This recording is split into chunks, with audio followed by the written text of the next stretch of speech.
Y not a home theatre? ഒരു cinema lover എന്നതിനുപരി ഞാൻ ഗെയിം കളിക്കാൻ ഇഷ്ടപ്പെടുന്ന ഒരാളാണ്. ടെക്നിക്കൽ സ്പെസിഫിക്കേഷൻസിലേക്ക് വരുമ്പോൾ ഓഡിയോ ആണല്ലോ ഒരു ഹോം തിയേറ്ററിൻ്റെ ഏറ്റവും വലിയൊരു എസൻസ്. ഹോം തിയേറ്ററിനുള്ളിലെ മൂവി വാച്ചിങ് എക്സ്പീരിയൻസ് ശരിക്കും ഒരു മൈൻഡ് ബ്ലോയിങ് ഇഫക്റ്റ് തന്നെയായിരുന്നു. ഹായ്, ഞാൻ ജുഗൽ. ഇവിടെ ട്രിവാൻഡ്രത്ത് ഒരു IT പ്രൊഫഷണലായിട്ട് വർക്ക് ചെയ്യുന്നു. Cinema was always a passion of mine. ഇവിടെ വീട്ടിൽ ഒരു യൂട്ടിലിറ്റി റൂം എങ്ങനെ റീഡൂ ചെയ്യണം എന്ന് ആലോചിച്ചപ്പോൾ why not a home theatre എന്നൊരു ഐഡിയ ഉണ്ട്. മൂവീസ് കാണാനുള്ള ഒരു സ്ഥലം എന്നുള്ളതിലുപരി ഫാമിലി എല്ലാവരും കൂടെ ഒന്നിച്ചിരിക്കുന്ന ഒരു സ്ഥലം കൂടിയാണ് ഒരു ഹോം തിയേറ്റർ. അപ്പോൾ ഫാമിലിയുടെ സപ്പോർട്ടും എല്ലാവരുടെയും ഐഡിയാസും ഒക്കെ ഇൻവോൾവ് ചെയ്തുകൊണ്ട് ഒരു ഹോം തിയേറ്റർ ബിൽഡ് ചെയ്യാൻ തന്നെ തീരുമാനിച്ചു. പക്ഷേ അപ്പോൾ ഒരുപാട് ക്വസ്റ്റ്യൻസ് ഉണ്ടായിരുന്നു. ടെക്നിക്കൽ സ്പെസിഫിക്കേഷൻസ്, ഡിസൈൻ ഐഡിയാസ്, അങ്ങനെ ഒരുപാട് സ്ഥലത്ത് തപ്പി യൂട്യൂബ് അടക്കമുള്ള പല പല സോഴ്സസിൽ നിന്ന് പല പല ഐഡിയാസ് എടുത്തു.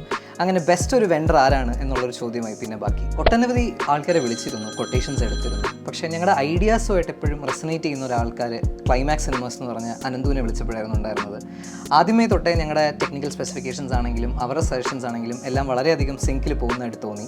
പെട്ടെന്ന് തന്നെ കൊട്ടേഷനും കിട്ടി, പെട്ടെന്ന് തന്നെ അവർ സൈറ്റ് വിസിറ്റ് നടത്തി. അങ്ങനെ പെട്ടെന്ന് ഒരുപാട് ഐഡിയാസ് ഷെയർ ചെയ്യാൻ സാധിച്ചു ക്ലൈമാക്സ് സിനിമാസുമായിട്ട്.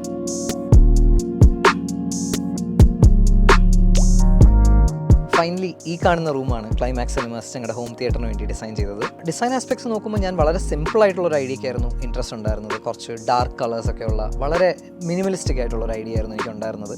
ക്ലൈമാക്സിനും സിമിലർ ഐഡിയാസും കോൺസെപ്റ്റ്സും ഒക്കെ ഉണ്ടായിരുന്നു. അവർക്കെപ്പോഴും ഒരു ഇന്നോവേഷൻ ഡിസൈനിൽ ആഗ്രഹിക്കുന്ന ഒരു ടീമാണെന്ന് ആദ്യം സംസാരിച്ചപ്പോഴേ തോന്നിയിരുന്നു. അപ്പം അവർ നമ്മുടെ ഐഡിയാസും അവരുടെ ഐഡിയാസും എല്ലാം കൂടെ ഇൻകോർപ്പറേറ്റ് ചെയ്തുകൊണ്ടാണ് ഈ റൂം ഡിസൈൻ ചെയ്തിരിക്കുന്നത്. വളരെ ഡാർക്ക് ആയിട്ടുള്ളൊരു ടോൺ കൊടുത്തുകൊണ്ട് എന്നാൽ കുറച്ച് ലൈറ്റ്സ് അതിനെ ഒന്ന് കോൺട്രാസ്റ്റ് ചെയ്യാൻ വേണ്ടിയിട്ട് പ്രോപ്പറായിട്ടുള്ള ലൈറ്റിങ്ങും എല്ലാ സെറ്റപ്പും എല്ലാം ചെയ്തിരിക്കുന്നത് ക്ലൈമാക്സ് തന്നെയാണ്. സോ ഫസ്റ്റ് ഓഫ് ഓൾ നമുക്ക് ഈ ഒരു തിയേറ്ററിൻ്റെ ഡിസൈനെ കുറിച്ച് സംസാരിച്ച് തുടങ്ങാം.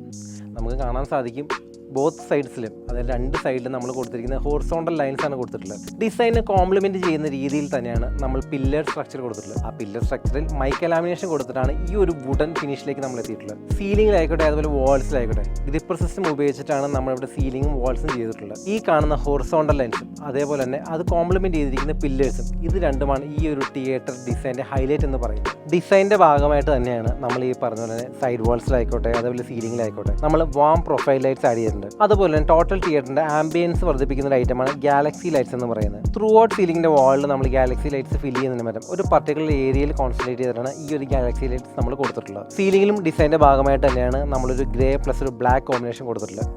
വാൾസിലായാലും ഇപ്പോൾ തന്നെ കംപ്ലീറ്റ് ഗ്രേ ഷെയ്ഡ്, അതിനോടൊപ്പം തന്നെ ഹോറിസോണ്ടൽ ലൈൻസ് ബ്ലാക്കും കൊടുത്തിട്ടുണ്ട്. ഈ ഒരു തിയേറ്ററിൻ്റെ ടോട്ടൽ ആംബിയൻസിന് തന്നെ മാച്ച് ചെയ്യുന്ന രീതിയിലാണ് ഈ തിയേറ്ററിൻ്റെ ഫ്ലോറിൻ്റെ കാർപ്പറ്റ് നമ്മൾ സെലക്ട് ചെയ്തിട്ടുള്ളത്. അതും ഒരു ഗ്രേ ഷെയ്ഡ് അക്വസ്റ്റിക് ലാഷ് കാർപ്പറ്റാണ് കൊടുത്തിട്ടുള്ളത്. സെയിം ഒരു കളർ പാറ്റേൺ തന്നെയാണ് നമ്മൾ ഈ ഒരു തിയേറ്ററിൽ റിക്ലൈനേഴ്സിലും കൊടുത്തിട്ടുള്ളത്. ടെക്നിക്കൽ സ്പെസിഫിക്കേഷൻസിലേക്ക് വരുമ്പോൾ ഓഡിയോ ആണല്ലോ ഒരു ഹോം തിയേറ്ററിൻ്റെ ഏറ്റവും വലിയൊരു എസൻസ്.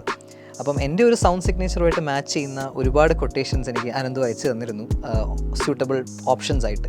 അതിൽ ഏറ്റവും കൂടുതൽ ഇഷ്ടപ്പെട്ടത് ക്ലിപ്ഷൻ്റെ തന്നെ സീരീസ് ആയിരുന്നു. അതിൽ തന്നെ ഏത് സ്പെസിഫിക് സീരീസ് വേണം, ഏതായിരിക്കും ഏറ്റവും സ്യൂട്ടബിൾ ഫോർ ആ സിസ്റ്റം, ബജറ്റ് ഫ്രണ്ട്ലി ആയിട്ടുള്ള ഓപ്ഷൻ എല്ലാം അനന്തു തന്നെ ഷോർട്ട് ലിസ്റ്റ് ചെയ്ത് തന്നിരുന്നു. So the choice was very easy for us. ഞങ്ങളുടെ ഡിസൈൻ ചോയ്സസ് അനുസരിച്ച് സ്യൂട്ടബിൾ ആയിട്ടുള്ളൊരു ഓഡിയോ സിസ്റ്റം തന്നെയാണ് എടുത്തിരിക്കുന്നത്. ക്ലിപ്ഷൻ്റെ ഇൻവോൾവ് സ്പീക്കേഴ്സ് എല്ലാം ആയതുകൊണ്ട് ഒട്ടും പുറത്തേക്ക് എടുത്ത് കാണാതെ വളരെ ബ്യൂട്ടിഫുൾ ആയിട്ട് എസ്തെറ്റിക്കലി നമ്മുടെ ഒരു ഡിസൈനുമായിട്ട് ചേർന്ന് നിൽക്കുന്ന സ്പീക്കേഴ്സാണ് ചൂസ് ചെയ്തത്. ഈ ഒരു റൂമിൻ്റെ ഡയമെൻഷൻ എന്ന് പറയുന്നത് 26 അടി നീളവും അതേപോലെ വീതി എന്ന് പറയുന്നത് 13 അടിയുമാണ്. അപ്പോൾ ജുഗൽ സാറിൻ്റെ ഒരു കൺസേൺ ആയിരുന്നു, അതായത് സ്പീക്കേഴ്സ് ഒന്നും വെളിയിൽ കാണരുത് എന്നുള്ളത്. അപ്പോൾ അതുകൊണ്ട് തന്നെ നമ്മൾ ഈ 26 ഫീറ്റിൽ നമ്മളൊരു 2 ഫീറ്റ് ക്യാബിനറ്റ് അടിച്ചതിന് ശേഷമാണ് LCR speakers behind the screen വെച്ചിരിക്കുന്നത്. LCR speakers behind the screen ആയതുകൊണ്ട് തന്നെ നമ്മൾ സറൗണ്ട് സ്പീക്കേഴ്സ് ആയിട്ട് ഇൻവോൾവ് സ്പീക്കേഴ്സും കൊടുത്തിട്ടുണ്ട്. അപ്പോൾ കംപ്ലീറ്റ്ലി നോക്കുവാണെന്നുണ്ടെങ്കിൽ ഒരു സ്പീക്കേഴ്സ് തന്നെ വെളിയിൽ കാണുന്നില്ല, എല്ലാം ഒരു ഹിഡൻ ആയിട്ടായിരിക്കും ഇരിക്കുക. ഈ ഒരു 13 ഫീറ്റ് വിട്ട് ഉള്ളത് കൊണ്ടാണ് ഈ ഒരു ഡെഡിക്കേറ്റഡ് തിയേറ്ററിൽ നമുക്ക് 135 ഇഞ്ചിൻ്റെ ഒരു സ്ക്രീൻ വയ്ക്കാൻ സാധിച്ചത്. അധികം ഭൂമിയായിട്ട് ഡിസ്റ്റർബൻസ് ഉണ്ടാക്കുന്ന ഒരു ബേസിനെക്കാളും എനിക്ക് വളരെ ക്വാളിറ്റിയുള്ള കുറച്ച് സട്ടിലായിട്ടുള്ളൊരു ബേസ് ടോൺസ് ആയിരുന്നു ഇഷ്ടം എൻ്റെ ഓഡിയോ സിഗ്നേച്ചറിൽ. അപ്പം ഒരുപാട് റിസർച്ച് ചെയ്തിരുന്നു, ഒരുപാട് ഓൾട്ടർനേറ്റീവ് ബ്രാൻഡ്സ് നോക്കിയിരുന്നു. ഇവൻച്വലി എത്തിയത് SVS എന്ന ബ്രാൻഡിലായിരുന്നു. അവർ കുറച്ച് ക്വാളിറ്റി സബ്സ് പ്രൊഡ്യൂസ് ചെയ്യുന്ന ഒരു കമ്പനിയായിരുന്നു. അപ്പം അത് തന്നെയായിരുന്നു ഫസ്റ്റ് ചോയ്സ്. അനന്തുമായിട്ട് അങ്ങനെ ഡിസ്കസ് ചെയ്തപ്പോൾ SVS തന്നെ എടുത്തു തരാൻ അനന്തു ഏറ്റു. കാരണം SVS കിട്ടാൻ കുറച്ച് ബുദ്ധിമുട്ടായിട്ടുള്ളൊരു സമയമായിരുന്നു. പക്ഷേ എന്നാലും ആ ഒരു എഫേർട്ട് എടുത്ത് അനന്തു SVS എത്തിച്ചു തന്നു. അങ്ങനെ ഫൈനലി ഇവിടെ SVSൻ്റെ ഒരു സബ്ബാണ് വെച്ചിരിക്കുന്നത്. ഈ ഒരു തിയേറ്ററിൻ്റെ ടോട്ടൽ ആംബിയൻസിനെ മാച്ച് ചെയ്യുന്ന രീതിയിൽ ആ ഒരു ഡിസൈൻ പർപ്പസ് കോട്ടം തട്ടാത്ത രീതിയിലാണ് ഡോറിൻ്റെ പ്ലേസ്മെൻറ്റ് വന്നിട്ടുള്ളത്. അതിൽ നമുക്ക് കാണാൻ സാധിക്കും ബാക്കിൽ എല്ലാ തിയേറ്ററിലും പോലെ നമ്മളൊരു 4 സ്റ്റെപ്പ് റേസും കൊടുത്തിട്ടുണ്ട്. ഈ ഒരു തിയേറ്ററിൽ നമ്മൾ കൊടുത്തിരിക്കുന്ന ചാനൽ കൺഫിഗറേഷൻ എന്ന് പറയുന്നത് 7.1.2 ഡോൾബി അറ്റ്മോസ് ആണ്. അമേരിക്കൻ ബ്രാൻഡായ ക്ലിപ്ഷിൻ്റെ ഡിസൈനർ സീരീസും അതുപോലെ തന്നെ റെഫറൻസ് സീരീസിലുള്ള സ്പീക്കേഴ്സുമാണ് ഈ ഒരു തിയേറ്ററിൽ നമ്മൾ കൊടുത്തിട്ടുള്ളത്. ക്ലിപ്ഷിൻ്റെ തന്നെ റെഫറൻസ് സീരീസിൽ വരുന്ന 600F2 എന്ന ടവർ സ്പീക്കറാണ് നമ്മളിവിടെ ഫ്രണ്ട് ലെഫ്റ്റും റൈറ്റും കൊടുത്തിട്ടുള്ളത്. സെയിം സീരീസിൽ തന്നെ വരുന്ന R30C എന്ന് പറയുന്ന മോഡലാണ് സെൻട്രൽ ചാനലായിട്ടും കൊടുത്തിട്ടുള്ളത്. സൈഡ് സറൗണ്ടായി നമ്മളിവിടെ കൊടുത്തിരിക്കുന്നത് ക്ലിപ്ഷിൻ്റെ തന്നെ DS160 എന്ന് പറയുന്ന മോഡലാണ്. ഡിസൈനർ സീരീസിൽ വരുന്ന 6.5 ഇഞ്ച് വരുന്ന ഒരു 2-way സ്പീക്കറാണ് കൊടുത്തിട്ടുള്ളത്. അറ്റ്മോസ് സ്പീക്കറെ കൊടുത്തിട്ടുള്ളത് ക്ലിപ്ഷിൻ്റെ തന്നെ CS16C2 എന്ന് പറയുന്ന മോഡലാണ്. നമ്മളിവിടെ ഉപയോഗിച്ചിരിക്കുന്ന AVR എന്ന് പറയുന്നത് ഡെനോണിൻ്റെ 3800 എന്ന് പറയുന്ന 9.2 ചാനൽ AVR ആണ്. വീഡിയോയിലേക്ക് വരുമ്പോൾ ഒരു ആക്യുറേറ്റ് കളർ റീപ്രൊഡക്ഷൻ ഉള്ള ഒരു 4K പ്രൊജക്ടർ തന്നെയാണ് ആദ്യമേ നോക്കിയിരുന്നത്. ഇനിഷ്യലി കോൺവെർസേഷൻസിലെല്ലാം അനന്തു റെക്കമെൻഡ് ചെയ്തത് എന്തായാലും ഗോ ഫോർ എ ലേസർ എന്നുള്ളതായിരുന്നു ഫസ്റ്റ് റെക്കമെൻഡേഷൻ. ആൻഡ് അത് നല്ലൊരു ഡിസിഷൻ ആയിരുന്നു എന്ന് പിന്നെ തോന്നി. കാരണം ലൈഫ് കൊണ്ടാണെങ്കിലും അതിൻ്റെ കളേഴ്സിൻ്റെ ക്വാളിറ്റിയിലാണെങ്കിലും ലേസർ പ്രൊജക്ടേഴ്സ് വേ ബെറ്റർ. പിന്നെ ഏത് ഓപ്ഷൻ എടുക്കണം, ഏത് ബ്രാൻഡിൻ്റെ പ്രൊജക്ടർ എടുക്കണം എന്നൊരു ക്വസ്റ്റ്യൻ ഉണ്ടായിരുന്നു. അങ്ങനെയാണ് ഫൈനലി ബെൻക്യൂലേക്ക് എത്തിയത്. കാരണം നമ്മുടെ ഒരു പ്രൈസ് റേഞ്ചിന് പറ്റുന്ന ഒരു ബജറ്റ് ഫ്രണ്ട്ലി ആയിട്ടുള്ള ഒരു ഓപ്ഷൻ തന്നെയായിരുന്നു ഇൻ ലേസർ പ്രൊജക്ടേഴ്സ് ബെൻക്യൂവിൻ്റെ ഓപ്ഷൻസ്. ബെൻക്യൂവിനേക്ക് വരുമ്പോൾ ഈ DLP പ്രൊജക്ടേഴ്സിൽ യൂഷ്വലി കാണാറുള്ള ഒരു റെയിൻബോ ഇഫക്റ്റ് ആയിരുന്നു എനിക്ക് ഏറ്റവും കൂടുതൽ ടെൻഷൻ ഉണ്ടാക്കിയ ഒരു കാരണം ഫാമിലിയിൽ പലർക്കും അത് കാണുന്നുണ്ടായിരുന്നില്ലെങ്കിലും എനിക്ക് ഭയങ്കര ഓബ്വിയസ് ആയിട്ട് കാണുന്ന ഒരു പ്രോബ്ലം ആയിരുന്നു ഈ റെയിൻബോ ഇഫക്റ്റ്. അപ്പം റെയിൻബോ ഇഫക്റ്റ് അധികം തോന്നാത്ത പ്രൊജക്ടേഴ്സ് ഏതാണ് എന്ന് തന്നെയായിരുന്നു എൻ്റെ ഫസ്റ്റ് ക്വസ്റ്റ്യൻസ്. അങ്ങനെ ഇപ്പോൾ ചൂസ് ചെയ്തിരിക്കുന്ന ബെൻക്യൂവിൻ്റെ മോഡലിലാണെങ്കിൽ അധികം റെയിൻബോ എഫക്ട്സ് ഒന്നും തോന്നുന്നില്ല. വളരെ ബ്യൂട്ടിഫുൾ ആയിട്ടുള്ള ഒരു പിക്ചർ തന്നെ നമുക്ക് കിട്ടുന്നുണ്ട്. സോ അങ്ങനെയാണ് ഈ ഒരു ബെൻക്യൂ മോഡലിലേക്ക് ഞങ്ങൾ എത്തിയത്. 26 അടി നീളം അതുപോലെ 13 അടി വീതി. ഈ ഒരു റൂമിലേക്ക് നമുക്ക് കൊടുക്കാൻ പറ്റുന്ന മാക്സിമം സ്ക്രീൻ സൈസ് എന്ന് പറഞ്ഞാൽ 135 ഇഞ്ചാണ്. അത് തന്നെയാണ് ഈ റൂമിൽ നമ്മൾ കൊടുത്തിട്ടുള്ളത്. 135 ഇഞ്ച് എന്ന് പറയുന്നത് എലൈറ്റിൻ്റെ അക്വസ്റ്റിക് ട്രാൻസ്പെറൻറ്റ് 4K സ്ക്രീനാണ്. ഈ പ്രൊജക്റ്റിലേക്ക് നോക്കുവാണെങ്കിൽ നമ്മളോട് യൂസ് ചെയ്തിരിക്കുന്നത് അപ്ഡേറ്റഡ് മോഡലായിട്ടുള്ള ബെൻക്യൂവിൻ്റെ TK710 എന്ന് പറയുന്ന ഒരു ലേസർ പ്രൊജക്ടറാണ്. ഇവിടെ ഉപയോഗിച്ചിരിക്കുന്ന കേബിൾ എല്ലാം തന്നെ ബ്രാൻഡഡ് കേബിൾസ് ആണ്. സ്പീക്കർ കേബിൾ ആയിക്കോട്ടെ, HDMI ആയിക്കോട്ടെ. സ്പീക്കർ കേബിളായി നമ്മളിവിടെ കൊടുത്തിരിക്കുന്നത് ബാൻഡ്രിഡ്ജിൻ്റെ 1.5 കേബിളും HDMIയിലേക്ക് നോക്കുകയാണെന്നുണ്ടെങ്കിൽ നെഡീസിൻ്റെ AOC കേബിളാണ് കൊടുത്തിട്ടുള്ളത്. ഹോം തിയേറ്റർ ബിൽഡ് ചെയ്യാൻ നേരം ഏറ്റവും കൂടുതൽ കൺസേൺ ഉള്ളത് ഡെഫിനറ്റ്ലി അത് എത്ര നാൾ ഉണ്ടാകും എന്നുള്ളത് തന്നെയാണ്. കാരണം കുറച്ച് എക്സ്പെൻസീവ് ആയിട്ടുള്ളൊരു പ്രോജക്റ്റ് ആകുമ്പോൾ അതിൻ്റെ ഡ്യൂറബിലിറ്റി ഭയങ്കര ഇമ്പോർട്ടൻ്റ് ആണ്. അപ്പം ക്വാളിറ്റി തന്നെയായിരുന്നു പ്രൈമറി കൺസേൺ. അതുകൊണ്ട് തന്നെയാണ് ക്ലൈമാക്സ് സിനിമാസിൽ എത്തിയതും. അവർ വളരെയധികം അറ്റൻഷൻ ടു ഡീറ്റെയിൽ കൊടുത്തുകൊണ്ട് ക്വാളിറ്റി മുൻനിർത്തിക്കൊണ്ട് തന്നെ ബിൽഡ് ചെയ്യുന്ന ഒരു ഗ്രൂപ്പായിരുന്നു. ആദ്യത്തെ തൊട്ടേ തന്നെ ഞങ്ങൾക്ക് അത് മനസ്സിലായിരുന്നു അവരുമായിട്ടുള്ള കോൺവെർസേഷൻസിൽ.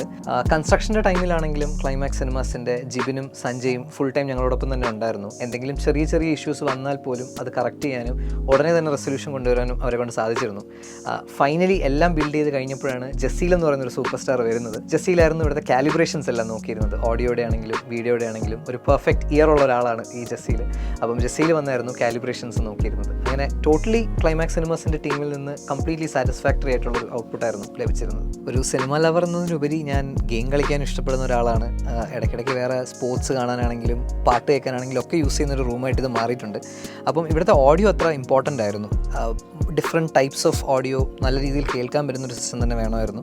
അങ്ങനെ ഇപ്പോൾ കിട്ടിയിരിക്കുന്ന ഒരു സിസ്റ്റത്തിൽ നമുക്ക് മൂവീസ് ആണെങ്കിലും ഡോൾബി അറ്റ്മോസ് അടക്കമുള്ള ഏറ്റവും ലേറ്റസ്റ്റ് ആയിട്ടുള്ള ടെക്നോളജീസ് എല്ലാം ഇൻകോർപ്പറേറ്റ് ചെയ്തിട്ടുള്ള ഒരു സിസ്റ്റം തന്നെയാണ്. അതുകൊണ്ട് നല്ലൊരു എക്സ്പീരിയൻസ് ആണ് ഇതിനകത്ത് കയറി ഏത് ടൈപ്പ് ഓഫ് മ്യൂസിക് കേൾക്കാനും എന്ത് ടൈപ്പ് ഓഫ് ഓഡിയോ കേൾക്കാനും ഒക്കെ ഒരു പെർഫെക്റ്റ് എക്സ്പീരിയൻസ് ആണ്. ഹോം തിയേറ്ററിനുള്ളിലെ മൂവി വാച്ചിങ് എക്സ്പീരിയൻസ് ശരിക്കും ഒരു മൈൻഡ് ബ്ലോയിങ് ഇഫക്റ്റ് തന്നെയായിരുന്നു. ഈവൻ തിയേറ്ററിൽ പോയി കണ്ട റീസെൻ്റ്ലി വന്ന സൂക്ഷ്മദർശിനിയാണെങ്കിലും രേഖാചിത്രം ഇതുപോലെയുള്ള സിനിമകളൊക്കെ ശരിക്കും വീട്ടിലിരുന്ന് കണ്ടപ്പോൾ ഈവൻ തിയേറ്റർ കണ്ടതിനേക്കാളും കൂടുതൽ ഒരു കംഫർട്ടബിൾ ആയിട്ടുള്ള ഒരു എക്സ്പീരിയൻസ് ആണ് ഉണ്ടായിരുന്നത്.